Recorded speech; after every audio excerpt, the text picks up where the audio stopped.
getting to the point where I'm no fun anymore.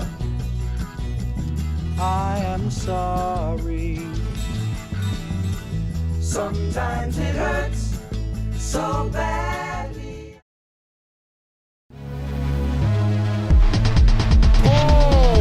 You got birthday candles, blow them out. You got birthday candles, blow them out.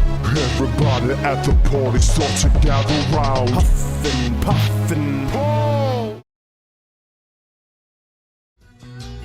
And I love you.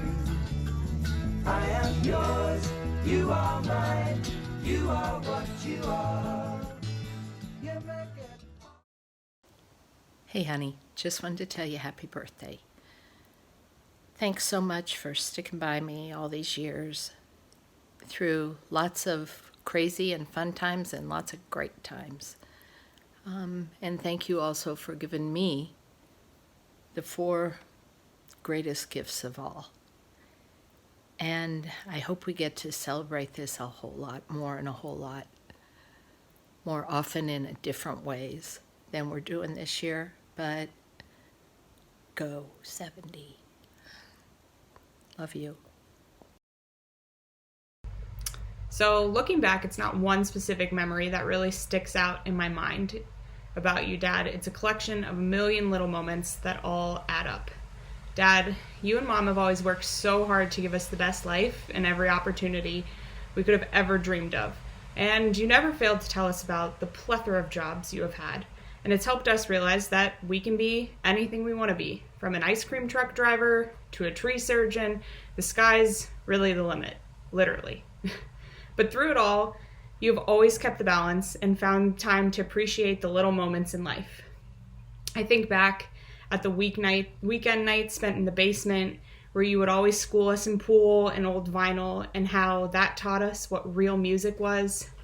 Your love for Pirate and Bailey taught us that the truest companion is really a good pup.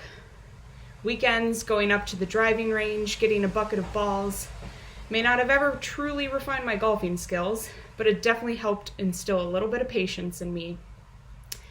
And how you introduced us to fine cuisine. Even if it was feeding me mussels as a toddler, it had to be better than all the raw hot dogs Mom was letting me get into. Dad, you treat every moment like it's opening the first gift on Christmas morning, where we're always sure to see the Paul Albert face of excitement.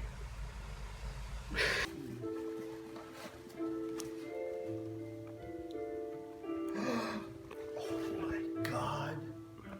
What is it? Oh my God. Don Henley tickets. What? Yeah. Oh my God. Come on. This is incredible. Dang. You were just talking Wow. I'm so grateful to be able to learn from you and to have a dad like you. Happy 70th birthday, Dad. I love you.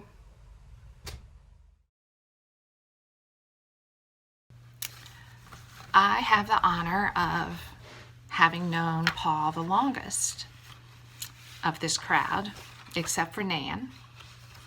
And with that honor comes many, many memories. So I've had a little bit of difficulty of narrowing down my favorites, but I'll give you a synopsis of what Paul has meant to me in my 64 years.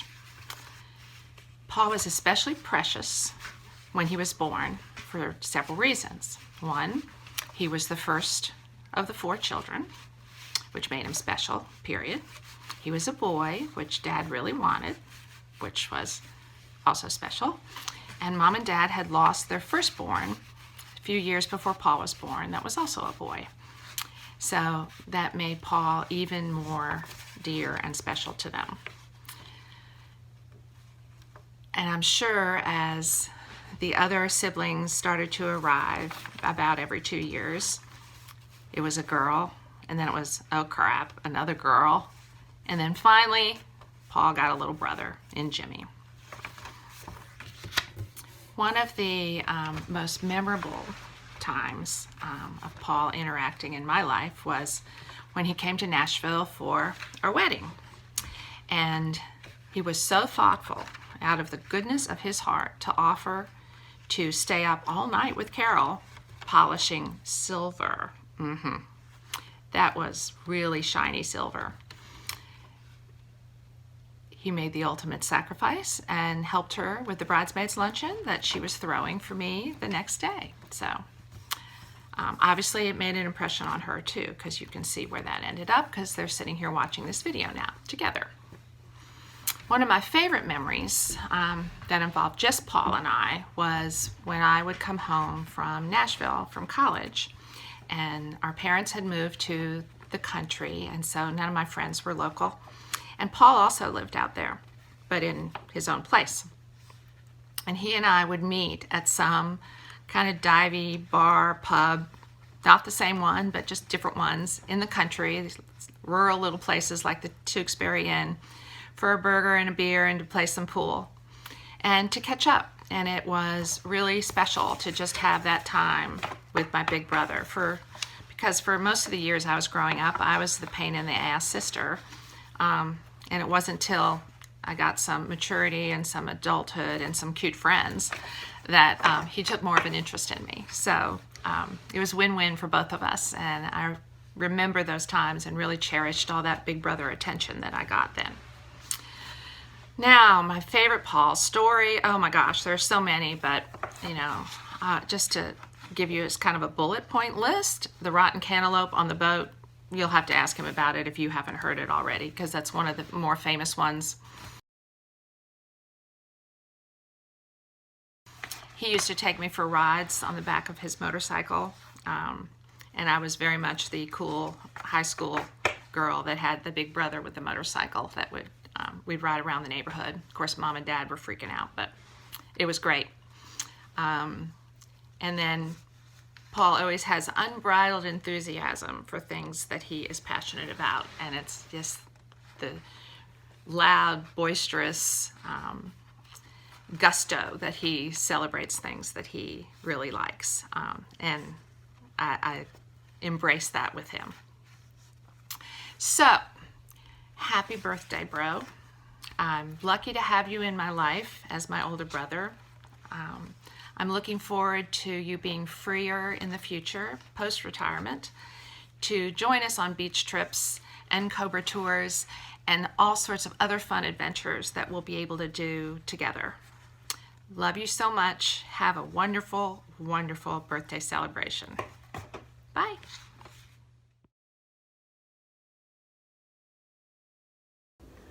Happy birthday, Dad.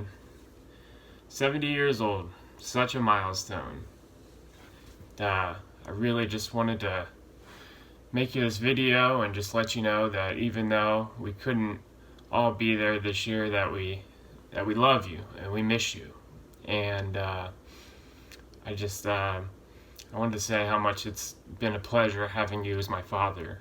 I know I haven't been exactly the perfect son, but you never judged me for it once, and you never treated me differently, and that means more to me than you'll ever know. But I don't want to go into anything like that, so just wanted to make you a great video here and wish you a happy birthday. So I'd like to let's see what everyone else has to say.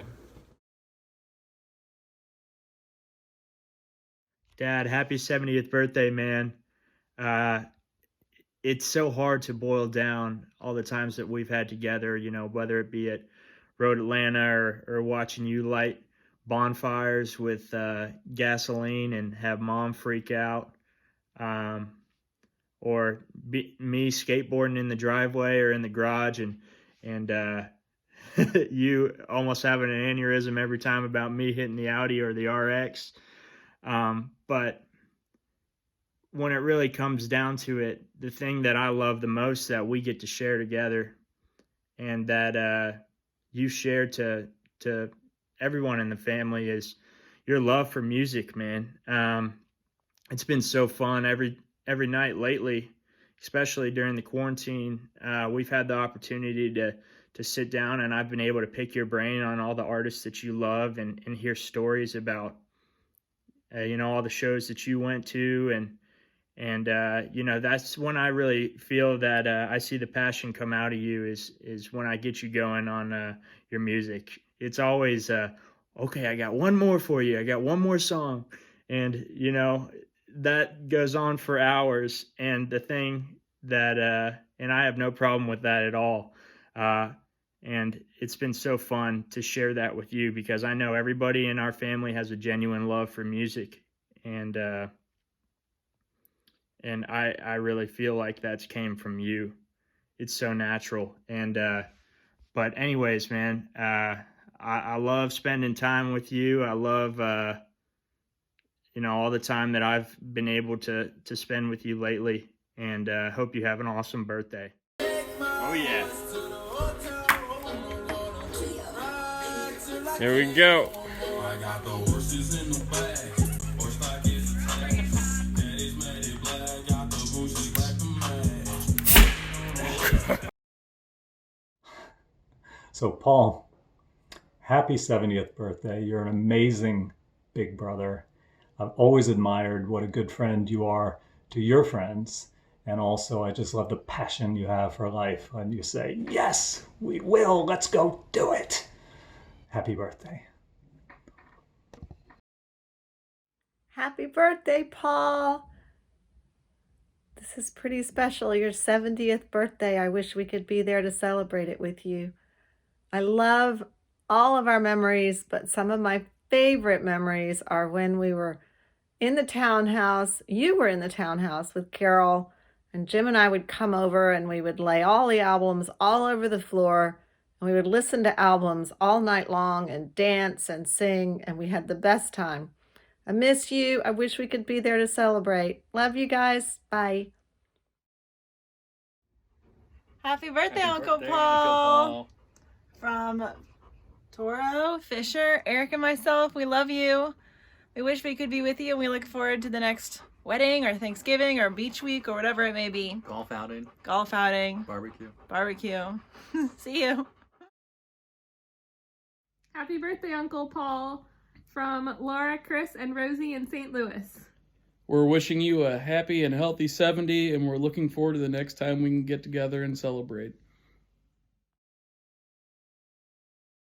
Hey, Paul. It's Paul and Mary. Happy birthday, Paul. Can't believe it's the big 7-0. Hey, we had a great Wrights family Zoom greeting planned for you, but like everything else, the government took it away from us recently. Sorry. Happy birthday. Have a great one. We love you. Bye-bye. Bye-bye. Hey, Uncle Paul. What a milestone, and what a time at which to be celebrating it. Just to share a favorite memory, and really a favorite attribute that comes to mind. Quickly, I'll reminisce of our big old family trips to the beach. And what stood out was your truly unrivaled storytelling ability. You could pick up an oyster shell on the beach and convince a bunch of skeptical kids that it was a pirate's ear. I love that you could come up with that stuff on the fly. I mean, a pirate's ear.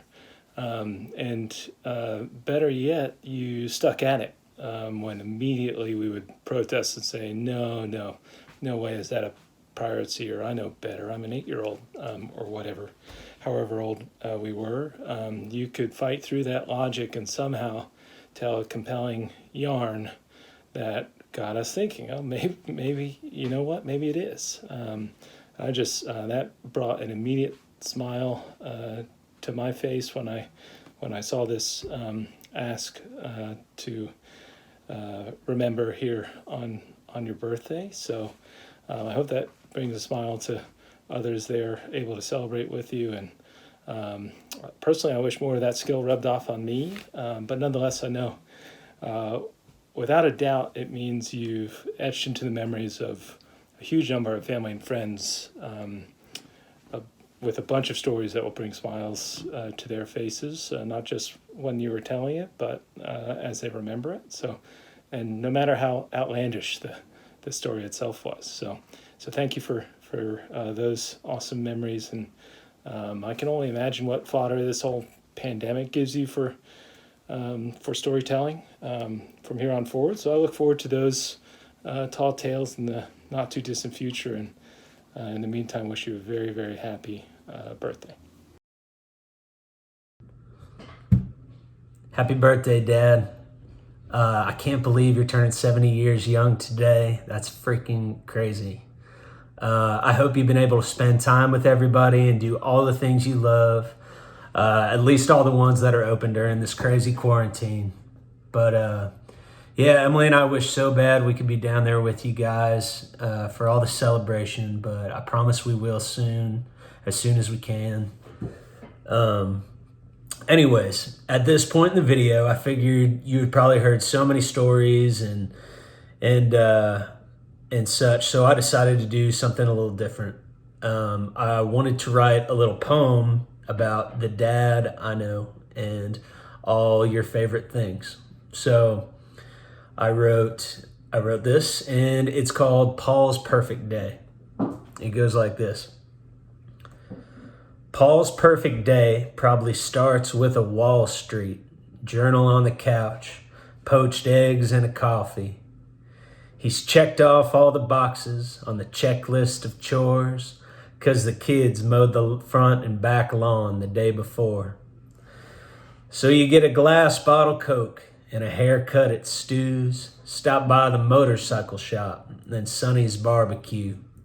Maybe hit the driving range. A bucket of balls should be enough. And pray Andy's buddy Frank doesn't lose another club.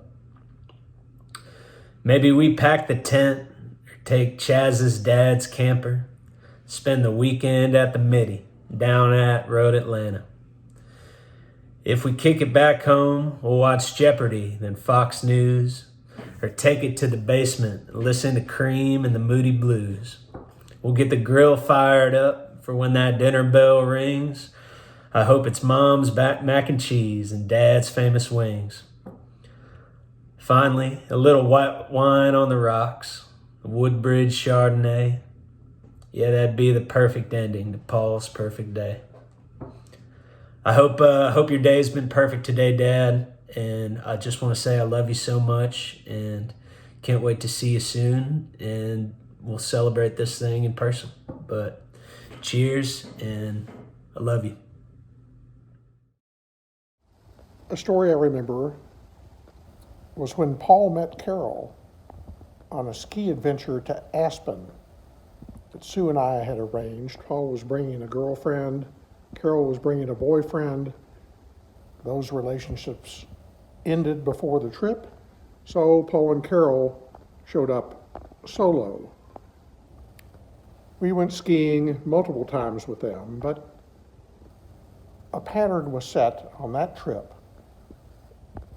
where if Paul had a particularly rough trip down the slope, he would get tired or frustrated and just pull over to the side of the slope and stare off into the woods.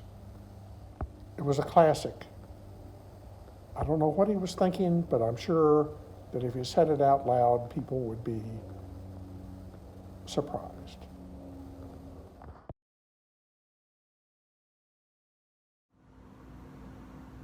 My favorite story about Uncle Paul goes back to the days when we had a mountain house in the Pisgah National Forest and when all the family would gather up there. And it's a simple story, a quick one, but it just really illustrates to me Uncle Paul and his fun-loving yet slightly troublemaking nature. Paul collected, I guess in a moment of boredom, all the dog toys he could find in the house and started playing basketball with them. The hoop being an antique bucket that my mom had hung on the wall about 30 feet up in the living room, and he started shooting the dog toys into the bucket. This was a normal antique bucket in that it had a bottom, so any dog toys that went in did not come back out.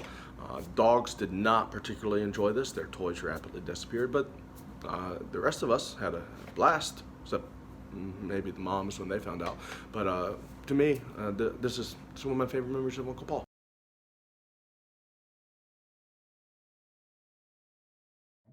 So the first story I'd like to tell is Paul had this cute little white house, really old farmhouse in New Jersey, and he lived there. And I was over there one day, and we were working on the roof doing some kind of work. We had this big ladder up the side of the house, and a lot of you may remember Paul's cat Fritz. So we're working up on the roof, and all of a sudden, there's Fritz up on the roof. Well, how did Fritz get there? Well, Paul, always the idea man, decided that the best thing to do would be to drop Fritz off the roof into a very soft bush that was next to the house. So we said, let's do it. So we dropped Fritz off the roof, and Fritz thought that was pretty cool. We went back to work. 2 minutes later, there's Fritz up on the roof again. And this happened 3 times. Drop Fritz off the roof. So we finally looked down, and there's Fritz climbing the ladder up onto the roof each time, and thought it was just the funnest game. So Paul, innovating, said, well, we can't have this because we're not going to get anything done. So we went down the ladder, and we'd been fishing earlier in the day, and we had this big catfish. So Paul gave the catfish to Fritz, who promptly ate the fish and all the bones and the head. Now, for my favorite recent memory of Uncle Paul. It's just a few years old. It was Uncle Paul was in Chicago for a convention, and I got drinks and dinner with him. And this was a little bit before I was going to get engaged to Sam, and we had just a heart-to-heart conversation about everything from what are some ways to approach Sam's dad for asking for Sam's hand in marriage, what's marriage like, what is life. And it was just a really fantastic conversation. This is not the most exciting story for everyone else watching this video, but I wanted to bring it up because I want Uncle Paul to know how much that conversation means to me. And thank you again. I really cherish it.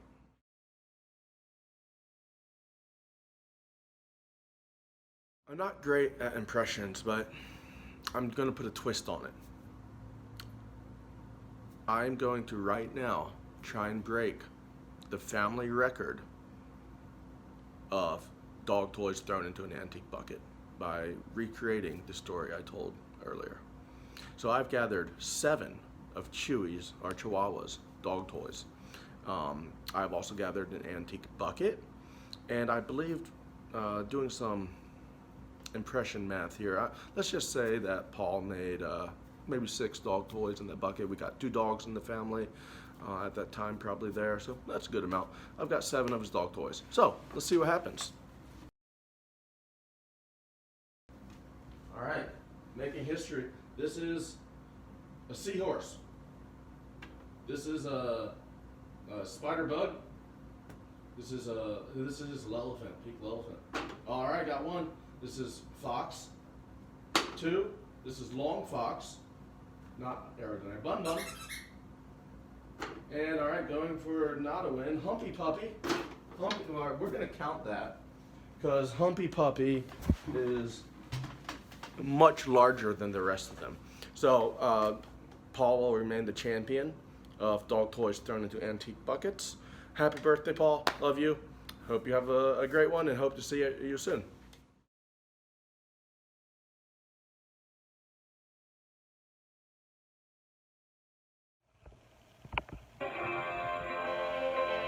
Paul, we're both turning 70 this year, and we have reached a ripe old age, but I think we both can agree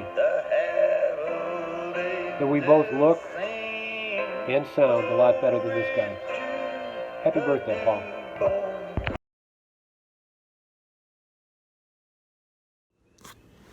Alright, this is my favorite story of Dad.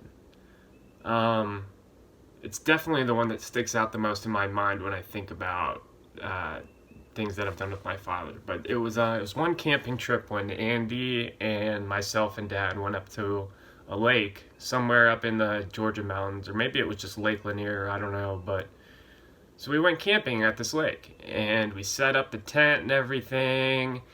And, we had a nice setup right by the water, and it was just a nice little downslope right into the water. It was a great spot, And so we're camping and having a great time, and I remembered that the sky grew gray, and it started to rumble. and I was like 5 or 6, so I was getting a little scared. I didn't know what was going to happen. And then it started downpouring, you know, and it was rushing. The water was rushing under the tent so hard that I thought the tent was going to get swept into the lake, you know. But my dad went out there with an axe, and he dug this system of runoffs that somehow like got all the water away from the tent and saved us, you know. And at the time I was like, I can't believe that happened. Like, my dad just saved my life.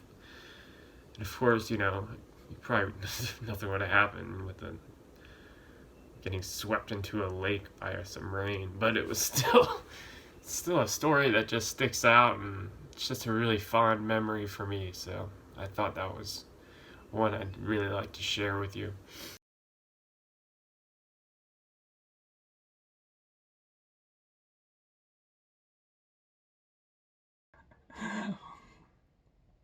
And then finally, one of my favorite memories with Paul is we would go camping, and this is pre-kids. So Ann and I and Paul and Carol, we'd go camping out in West Virginia.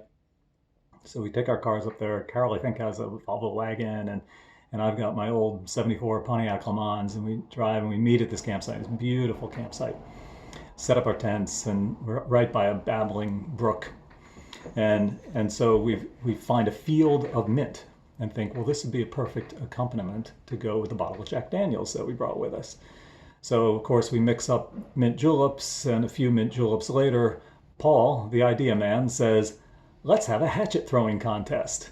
So we threw hatchets after Jack Daniels, survived the event, might have hit a tree or two, got into our tents, and the next morning, well, it rained all night. The next morning we wake up, and this babbling brook has turned into an absolute raging torrent that's lapping at our tents. We had to take the tents apart as fast as possible and get out of there.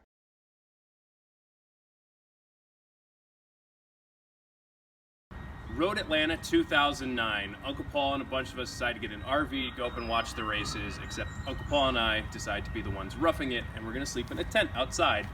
Except that night it started raining, and it continued raining the entire night. And so the next morning I wake up about 6 a.m. and I'm floating in about 3 to 4 inches of water, and look over at Uncle Paul, and there he is, fast asleep, floating in a lake of water. And so I get up, I go inside the RV, and about an hour later, Uncle Paul bursts into the door and goes, "You guys, the whole tent is underwater!" And we all get up, we see that the entire place is flooded, the track is flooded, there's no racing, everything is canceled. We got to see a little bit the night before, but we didn't get the experience that we were hoping for, but we got a cool story out of it. And at that Road Atlanta is where we saw the newly unveiled Camaro, and I said, "Uncle Paul, I'm gonna buy that thing." And he said, "Well, if you do, you have to buy a stick shift or else I'm gonna disown you." And so I said, "Well, I don't know how to drive a stick shift." He said, "Well, I'll teach you." And so about a month later, he taught me how to drive a stick shift, and 3 months later, I bought this new car, and I've had it for 10 years, and that's the only reason I know how to drive a stick shift. So thank you, Uncle Paul. So happy birthday, Uncle Paul, big 70. Hope you are able to have some fun with it. I know at least Lindsay is in town, and Scott and Avery are in town, and John's in town. That's good that most of your family is in town, where most of us aren't able to see our family right now. So that's awesome. Hope you have a great day. And from the newest member of the Sterling family behind the camera, Hannah, say happy birthday. Happy birthday! Woo! Yay!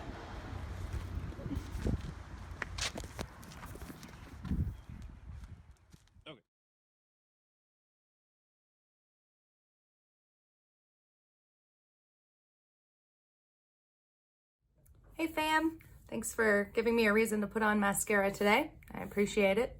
It helps. Happy birthday, Paul. 70. You made it. Make it look good. So my favorite story about Uncle Paul is when we were at the mountain house. We had a lot of good times there. Thanksgivings, getting the whole family together, cousins playing paintball and whatnot. And then of course having the big dinner. And I don't know if you know this about Paul and Carol's kids, but they were a little bit of picky eaters growing up. And one year, Uncle Paul had said that he'd give me $20 if I could get Scott to eat some turkey. What?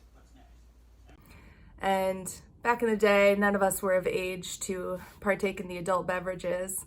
So we made a lot of those frozen strawberry daiquiris, virgin, of course. And so I decided I would blend a little piece of turkey up in the one that I gave to Scott in order to get those $20. And he drank it. I told Uncle Paul, he paid up, and then I told Scott, and he puked. I have absolutely no recollection of this, and for the record, I eat turkey now. Sorry, Scott. Love you. But that just goes to Uncle Paul's playful nature, and you know, he's always trying to put a smile on everybody's face and always knows how to have a good time. So all of you, I'm sure, know that about Paul. My favorite memory with Uncle Paul, there's a lot to choose from, but I would have to say when he came to DC for work, and it was before Clay had moved there, and I was still kind of new to DC, and I took him to my favorite little restaurant in my neighborhood called Bistro de Coin, which is known for their mussels. They have awesome mussels. It's a great little French place. It's loud. It's a really fun atmosphere. So he and I went and we had drinks and we got great mussels and he loved it. I think there was not an unlicked shell in the bowl. But it was just really nice to get to talk to him, and from an adult perspective, you know, you don't get a lot of that one-on-one time with your aunts and uncles. But I consider myself very lucky to be able to have such good relationships with my aunt and uncles, and especially Uncle Paul. He was there the day I got my job offer for my first marketing job here in Greensboro. We were at John's graduation down in Athens. And then we sat together at dinner later that night, and he just got me so excited about the industry and gave me a lot of really good advice going into it, and I really value that. So thanks, Uncle Paul. Happy birthday. Love you.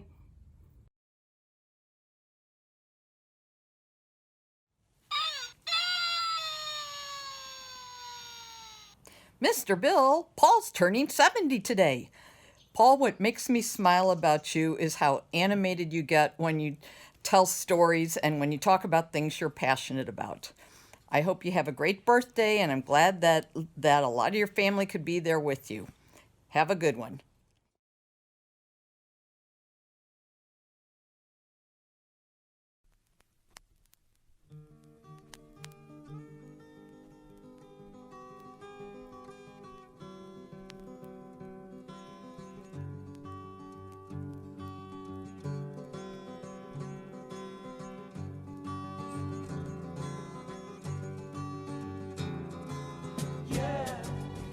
Said it's alright.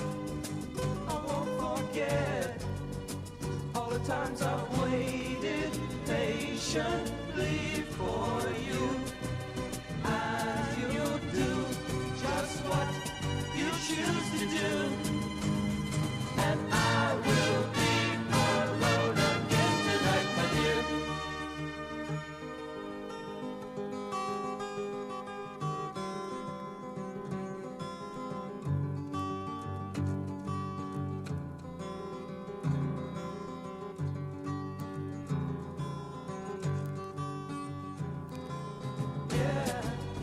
I heard a funny thing.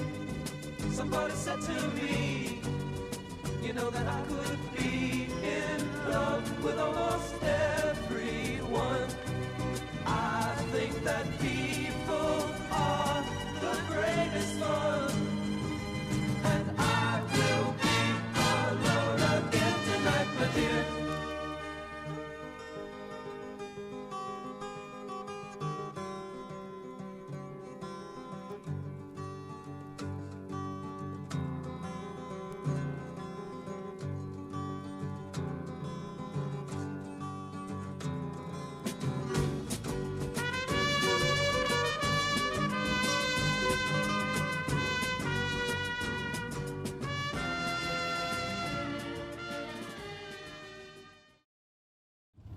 Hi, Paul.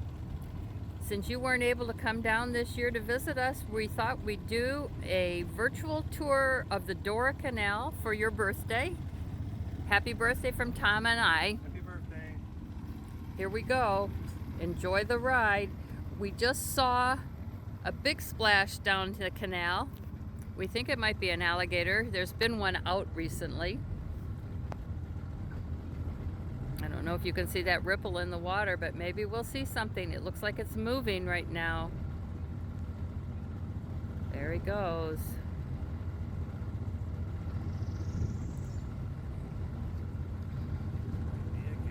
I think so. Oh, it is. It's a gator. I can see his head. I don't know if you can see it. It's a gator, Dale. And I see it. Alligator.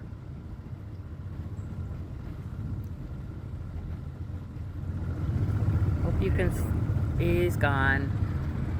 Rats. That's the first time we've really seen one swimming out here. We've seen them on the side. And I guess the hotter it is, the more likely we'll see him out. He's underwater. We see a lot of wildlife out here.